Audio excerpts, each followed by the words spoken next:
প্রিয় সুধী, প্রীতি ও শুভেচ্ছা রইল। আপনারা যারা বাংলাদেশে আছেন অথবা পৃথিবীর নানা প্রান্ত থেকে আমার এই অনুষ্ঠান দেখছেন, তারা নিয়মিতই দেখতে পেয়েছেন যে আমি আসলে বাংলাদেশের বর্তমান সরকার এবং বাংলাদেশ কোথায় যাচ্ছে, বাংলাদেশকে কোন অন্ধকারে নিয়ে যাচ্ছে সেটা নিয়ে কথা বলি। কালকে আপনারা দেখেছেন প্রথম আলো সহ অনেকগুলো পত্রিকায় এসছে বাংলাদেশ আমেরিকার সাথে একটি চুক্তি করেছে। এই চুক্তিটি কি? 14টি বোয়িং 737 এবং আরও একটি সংস্করণ মিলে 14টি বিমান কিনবে। এই বিমানের প্রথম চালানটি আসবে 2031 সালে, অর্থাৎ যখন বিএনপির ক্ষমতার থেকে চলে যাওয়ার সময় হবে, অর্থাৎ বর্তমান সরকারের মেয়াদ যখন শেষ হয়ে যাবে। এখন টাকা কবে দেওয়া হবে, কতদিনের মধ্যে দেওয়া হবে সেটা আমরা জানি না এখনও, সেটা ডিটেলস আসেনি। তো এই বিমানের দাম কত? এই বিমানের দাম হচ্ছে 45,000 কোটি টাকা। আর পাউন্ডে, ডলারে যদি আপনি হিসাব করেন 3.7 বিলিয়ন ডলার, যেটা একটি পদ্মা সেতু তৈরি করতে যে টাকা লেগেছে তার সমান। খেয়াল করে দেখেন, এক পদ্মা সেতু এই যে বাংলাদেশের উত্তর অঞ্চল এবং দক্ষিণ অঞ্চলের মধ্যে যে আমাদের যে একটা ব্যবধান ছিল, খেয়াল করে দেখেন পদ্মার এপারে যে এক কাঠা জমির দাম ধরেন 5 লাখ টাকা, আর পদ্মার ওই পারে এক কাঠা জমির দাম ছিল 50,000 টাকা। এখন এই পদ্মা সেতু হওয়ার পর ওই পারের জমির দামও ওই 5 লাখ টাকার উপরে চলে গেছে। এর কারণটা কি? কারণটা হচ্ছে যোগাযোগ ব্যবস্থা সহজীকরণের ফলে এই বাংলার দুপাশের বাংলাদেশের যে পদ্মা সেতু, পদ্মা নদী যেভাবে দেশটাকে দুইটা অংশে ভাগ করে রেখেছিল, সেটাতে সেতু বন্ধন হয়েছে। উন্নয়নের ধারা ত্বরান্বিত হচ্ছে, জিডিপিতে প্রতি বছর 1.5% করে ইনক্লুড করছে, এবং মানুষের যে সময়ের অবচয় সেটা রক্ষা করছে। বরিশাল থেকে আসতে 7 নদী 13 গাং, এরই নাম বরিশাল, এরকম একটা প্রবাদ শুনতাম। সেই বরিশাল 10 থেকে 15 ঘন্টা লাগতো ঢাকায় আসতে যাদের, তারা এখন 3 থেকে 4 ঘন্টার মধ্যে মায়ের কোলে পৌঁছে যায়। সেই রকম একটা প্রজেক্টের নাম ছিল পদ্মা সেতু। 1, 2, 3, 4 বছরে নয়, 20 বছরেরও অধিক সময় ধরে বা 30 বছরেরও অধিক সময় ধরে এই পদ্মা সেতু নির্মাণের চিন্তাভাবনা চলছে, সমীক্ষা চলছে, কাজকর্ম চলছে। সর্বশেষ প্রধানমন্ত্রী শেখ হাসিনা 2008 সালে ক্ষমতায় আসার পর সেটা বেগবান হয় এবং তিনি সেটাকে সত্যিকার অর্থে রূপান্তর করার জন্য যত কিছু দরকার করে এই পদ্মা সেতুটিকে বাস্তব করেছেন, এবং পদ্মা সেতুর যে সুফল সেটা আমরা পেতে শুরুও করেছি। এখন এই পদ্মা সেতুর সমান টাকা দিয়ে আপনি করছেন একটি আমেরিকার সাথে গোলামি চুক্তি এক্সিকিউট করছেন। আমেরিকার সাথে যে গোলামি চুক্তি হয়েছে সেটা হলো 350 বিলিয়ন ডলারের আপনি কৃষি পণ্য প্রতি বছর কিনবেন। কিনে কে খাবে? রাঘব বোয়ালেরা খাবে, কারণ তাদের টাকা আমেরিকা এটা ট্যাক্স হিসেবে নেবে। বাংলাদেশের সাধারণ মানুষ 250 টাকা কেজি আলু খাওয়া সম্ভব না, কারণ আমেরিকা থেকে যে আলু আসবে সেই আলু বাংলাদেশের নামতে নামতে শুধু বিমান ভাড়াটাই 1 কেজি আলুতে 250 টাকা পড়বে। তা এখন 250 টাকার আলু কে খাবে ভাই? আপনি। তাহলে আপনাকেও লিস্টে রাখলাম। এখন আসেন, এই যে পদ্মা সেতুর সমান টাকা দিয়ে আপনি 14টি বোয়িং কিনবেন, এই বোয়িং বিমানের কেন কিনবেন? কিনবে এই কারণে, আমেরিকার সাথে এই ডক্টর ইউনূসকে দিয়ে একটি গোলামি চুক্তি হয়েছে। সেই চুক্তিটি হলো আমেরিকার আধিপত্য মেনে নিতে হবে, আমেরিকা যা বলবে সেটা আপনাকে শুনতে হবে, আমেরিকা যে দাম দিবে সেই দামে আপনাকে কিনতে হবে, এবং আপনি পৃথিবীর অন্য কোনো রাষ্ট্রের সাথে কোনো চুক্তি করতে গেলে আমেরিকার পারমিশন নিতে হবে। আমরা ভেবেছিলাম একটি সরকার আপাত দৃষ্টিতে দেখা একটি নির্বাচনের মাধ্যমে ক্ষমতা এসছে, সেই ক্ষমতাশীল সরকার অন্তত রাষ্ট্রবিরোধী এইসব চুক্তি পার্লামেন্টে রিকগনিশন দেবে না এবং সেটাকে মেনে নেবে না। 60 ডেজ কুলিং পিরিয়ড, অর্থাৎ 60 দিন সময় ছিল এই চুক্তিটি মেনে না নেওয়ার। সরকার তা করেননি, কারণ তারেক রহমান ডিসেম্বর মাসে গত বছর বলেছিলেন 10-12 তারিখের দিকে যে তিনি দেশে ফেরাটা তার উপরে ডিপেন্ড করে না। তার মানে কি, আরও শক্তি আছে, সেই শক্তিটি হলো আমেরিকা।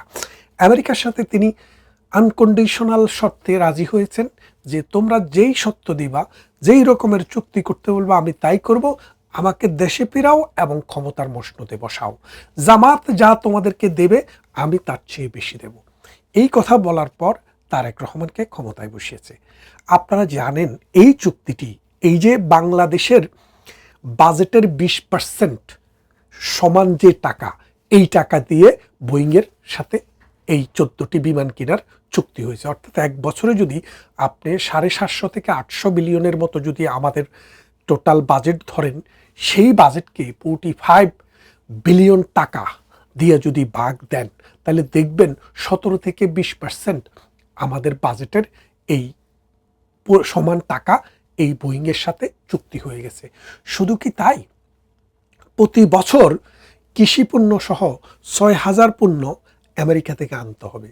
আমি একটি পশ্চিমা রাষ্ট্রে বসবাস করি, ব্রিটেনে বসবাস করি। এই দেশে একদম নিম্নমানের কোনো একটা জিনিস থেকে উচ্চমানের জিনিস পর্যন্ত সব বেশিরভাগই চায়নার তৈরি, ইন্ডিয়ার তৈরি, বাংলাদেশের তৈরি, ব্রাজিলের তৈরি অথবা ভিয়েতনামের তৈরি। কেন তৈরি? কারণ সেখানে শ্রমিকের শ্রমের মূল্য কম। এই যে ব্রিটেন, এই ব্রিটেনে একজন মানুষ সর্বনিম্ন যে চাকরিটি আছে, ধরেন 18 বছরের উপরে একজন মানুষ সর্বনিম্ন যে চাকরি, সেটা হলো আপনার রাস্তা ঝাড়ু দেবেন। এই রাস্তা ঝাড়ু দেওয়া কাজটিও আপনাকে প্রতি ঘন্টায় 12.5 টাকা করে পয়সা দিতে হবে। 12.5 টাকা না, 12.5 পাউন্ড। 1 পাউন্ড সমান যদি 165 টাকা ধরেন আপনি, তাহলে একটু হিসেব করে দেখেন তো, 1 ঘন্টা কাজ করলে যদি আপনি 150 টাকা করে ধরেন, 1800, 2,500 টাকা, প্রায় 1 ঘন্টা যদি একজন ক্লিনার যদি ক্লিন করে, তার বেতন হবে 2,500 টাকা বাংলাদেশি টাকায়। তাহলে 2,500 টাকা যদি 1 ঘন্টায় হয়, একটা মানুষ যদি 8 ঘন্টা কাজ করে, আপনি এখন 8 দিয়ে 2,500কে গুণ করলে কত হয়? 8 দুগুণে 16,000, আর 8-এর অর্ধেক 4,000, 20,000। অর্থাৎ একজন শ্রমিকের মিনিমাম মজুরি 8 ঘন্টার বেসিসে যদি কাজ করে, তাহলে সেটা হলো বাংলাদেশি টাকায় 20,000 টাকা। খেয়াল করে দেখেন, এই 20,000 টাকা একজন শ্রমিককে বেতন দিয়ে যে উৎপাদন হয়, সেই উৎপাদিত প্রোডাক্টের দাম কি কম দামে বিক্রি করা সম্ভব? কোনোভাবেই সম্ভব না। যার কারণে Europe, America, Australia, Canada, New Zealand, এই উন্নত বিশ্বের প্রোডাক্টের দাম অনেক বেশি। প্রোডাক্টের মান দ্বিতীয় কথা, কিন্তু শ্রমিকের বেতনের বেশি হওয়ার কারণে প্রোডাক্টের দাম অনেক বেশি। এই প্রোডাক্টের দাম যেহেতু বেশি, সেহেতু মানুষের জীবনও কিন্তু এখানে কঠিন। কারণ মানুষের খরচ অনেক বেশি, মানুষ যা ইনকাম করে তা খরচ করে কিচ্ছুই থাকে না। আর যারা বেশি ধনী লোক, তারা পৃথিবীর সব দেশেই ভালো অবস্থায় আছে, তাদের কথা বলে লাভ নেই, আমি সাধারণ মানুষের কথা বলছি। তাহলে দেখেন, এই দেশের সমস্ত পণ্য আমরা চায়না থেকে, ইন্ডিয়া থেকে, উন্নয়নশীল দেশ, যেসব দেশে শ্রমিকের বেতন কম, সেখান থেকে নিয়ে আসি। এখন আমেরিকার উৎপাদিত পণ্য যখন আপনি বাংলাদেশে নেবেন, সেটার দাম কি পরিমাণ হবে আপনি সেটা বুঝতে পারছেন। বাজারে চলুক বা না চলুক, চুক্তির শর্ত অনুসারে তারেক রহমানকে আমেরিকার থেকে এই প্রোডাক্ট আনতেই হবে। এখন বাংলাদেশের যে সার্বভৌমত্ব, বাংলাদেশের যে স্বাধীনতা, এটা কিন্তু এখন আর নেই। আপনারা বুঝতে পারেন যে শেখ হাসিনা হচ্ছে বাংলাদেশের সর্বশেষ স্বাধীন প্রধানমন্ত্রী। এখন যারা আছেন এরা পরাধীন প্রধানমন্ত্রী। এদেরকে আমেরিকার কথার বাইরে যাওয়ার কোনো ক্ষমতা নেই। আপনি খেয়াল করে দেখেন, আওয়ামী লীগকে, শেখ হাসিনাকে অনেকে দিল্লির তাবেদার বলেছিলেন, কিন্তু দিল্লিকে বিদ্যাঙ্গুলি দেখিয়ে প্রধানমন্ত্রী শেখ হাসিনা চায়নাকে দিয়ে বাংলাদেশে বড় বড় প্রজেক্ট করিয়েছে। এই যে কর্ণফুলী টানেল, এটি চায়নারা করেছে। আপনার পদ্মা সেতু, যেটা আমাদের বাজেটের 20%, এক বছরের বর্তমান বাজেটের ইকুইভ্যালেন্ট 20% তিনি দিয়ে যেটি করেছেন, সেটি চায়না করেছে। এবং যে রেল সেতুটি হয়েছে, সেটার অর্থায়নও চায়না করেছে। তার মানে কি, দিল্লি কি চায়নার সাথে বন্ধুত্ব আছে? নেই। অর্থাৎ শেখ হাসিনা বাংলাদেশের প্রধানমন্ত্রী ছিলেন, যার ছিল স্বাধীনতা, যার ছিল গুণ, যার ছিল মানে বাংলাদেশের প্রতি ভালোবাসা এবং মায়া। আর আজকের যে তাবেদার প্রধানমন্ত্রীকে আপনারা বসিয়েছেন, তিনি আমেরিকার কাছে বিক্রি হয়ে গেছেন। দেশের স্বার্থ তো দিচ্ছেন, দেশটাও একসময় চলে যাবে। আপনারা দেখেন যে চায়না মানে আমেরিকার সাথে যে চুক্তি হয়েছে, এই চুক্তির দুইটা কনসিকুয়েন্স। একটা হচ্ছে আপনারা দেখবেন মানে যে চুক্তিটি কেনাবেচার উপরে নির্ভর করছে সেটা দেখা যাবে, সেটা হলো ডিসক্লোজ পার্ট। নন ডিসক্লোজ পার্ট একটি রয়েছে এই চুক্তির, সেটি আপনিও জানবেন না, আমিও জানবো না, কিন্তু গোয়েন্দা সূত্রে আমরা যেই খবর পেয়েছি সেখানে আরও 10টি ক্লজ রয়েছে। এই 10টি ক্লজের মধ্যে একটি ক্লজ হচ্ছে তারা বার্মাতে ভেঙে একটি রাষ্ট্র করতে চাইলে বাংলাদেশকে বেজ হিসেবে ব্যবহার করতে দিতে হবে। এক, বঙ্গোপসাগরে যেই কোনো সময়ে যেই কোনো প্রয়োজনে আমেরিকা যদি তাদের ঘাঁটি করতে চায় বাংলাদেশ নিষেধ করতে পারবে না, এবং বাংলাদেশের এই ভূখণ্ড ব্যবহার করে আমেরিকা যদি পৃথিবীর অন্য কোনো দেশে হামলা চালাতে চায় তাহলে বাংলাদেশ সেই ক্ষেত্রে ঘাঁটি হিসেবে ব্যবহার করতে দিতে হবে। তার মানেটা কি দাঁড়াচ্ছে? বাংলাদেশ নামক রাষ্ট্রটিকে এই তারেক রহমান, এই জামাতে ইসলাম, এই ডক্টর ইউনূস, এই আসিফ নজরুলেরা মিলে এমন একটি জায়গায় নিয়ে গেছে যে Bangladesh point of no return.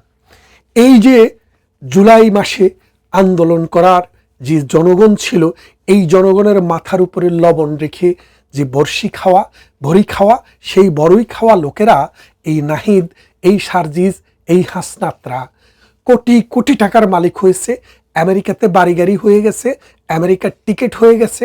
এখন শুধু সময় হইলে তারা বাপের দেশে চলে যাবে, কিন্তু আপনাদেরকে বিক্রি করে রেখে গেল আপনার সন্তানের স্কুল, আপনার সন্তানের ভবিষ্যৎ, চাকরি এবং তার জীবন ধ্বংস করে গেল। এই যে বাঙালি যুগে যুগে বাঙালিরা পরাধীন হয়েছে কেন?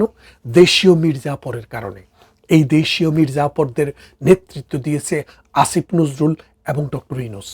আজকে আপনারা হয়তো এটা বুঝতে পারেননি, দিন যত যাবে ততই পরিষ্কার হবে। এই কদিন দেখেন নাই সরকার বাহাদুর বলছে যে আমাদের দেশে আমাদের প্রয়োজনের তুলনায় অধিক পরিমাণ তেল রয়েছে, কিন্তু তারপরেও 3 মাইল 4 মাইল লাইন দিয়ে তেল পাওয়া যাচ্ছিল না। আমি এক নায়িকার সাথে কথা বলছি, উনি বলে যে আমি একটা বিশেষ পদ্ধতিতে ঘুষ দিয়ে এই কি বলে যে তেল আনতে পাঠাই, তাও অর্ধেক টাঙ্কি দেয়, পুরো টাঙ্কি দেয় না। খেয়াল করে দেখেন। কিন্তু আমেরিকার সাথে যেদিনই চুক্তিটা হয়ে গেল সেদিন থেকে আজকে যা দেখেন আপনি তেল নিতে কোনো অসুবিধা হবে না। তার মানে আমেরিকার গুপ্তচররা, আমেরিকার দালালরা বাংলাদেশের এই তেল সিন্ডিকেটটাকে রক্ষা করেছিল। এখন যেহেতু একটা চুক্তি হয়ে গেছে, গতকাল সাইন হয়ে গেছে, আজকে আপনি যা দেখেন তেলের কোনো সংকট নাই। কেন সংকট নাই? কারণ তেলের তো আসলে সংকট ছিল না। কারণ প্রত্যেকটা দেশ 2 মাস পর্যন্ত 3 মাস পর্যন্ত চলার মতো জ্বালানি তার সংরক্ষণ করে রাখে। বাংলাদেশেরও সেটা ছিল 2-3 মাসের। এখন তেল যেদিন যুদ্ধ লাগে তার 3 দিন পর থেকে তেল নাই। কারণটা কি? কারণটা একটাই, যে আমেরিকা কৃত্রিমভাবে তার দালালদের মাধ্যমে ডক্টর ইউনূস, আসিফ নজরুল, ফারুকি, রিজওয়ানা, তারপরে ওই যে আরেকটা বাটপার আছে না আদিলুর রহমান, এই বাটপারদের মাধ্যমে একটা সিন্ডিকেট করে তেলটাকে কক্ষিগত করে রেখেছে এবং এই কৃত্রিম সংকটটা তৈরি করে তারেক রহমানের কাছে খবর পাঠালো যে হয় সই করো, না হয় কিক আউট, জনগণ দিয়ে কিক আউট করাবো। এই কথা বলার পর তারেক রহমান তো কলিজা দুক দুক করছে। তখন তিনি বাধ্য হয়ে এই এপ্রিল মাস শেষ হওয়ার আগেই, মে মাস আসার আগেই তিনি চুক্তিটিতে স্বাক্ষর করলেন। হেরে গেল বাংলাদেশ আর জিতে গেল আমেরিকা। আমেরিকানরা জিতবেই আর আপনারা হারবেনই। আপনাদেরকে এখনই জেগে উঠতে হবে, যে সাম্রাজ্যবাদের বিরুদ্ধে কথা বলতে হবে এবং দেশ বিক্রির যে নীল নকশা, দেশের সার্বভৌমত্ব ক্ষুণ্ণ করার যে নীল নকশা, সেটাকে রুখে দাঁড়াতে হবে। তা না হলে বাঙালির দেশ বাংলাদেশ থাকবে না। কথা হবে অন্য কোনো ভিডিওতে। ভালো থাকবেন সবাই।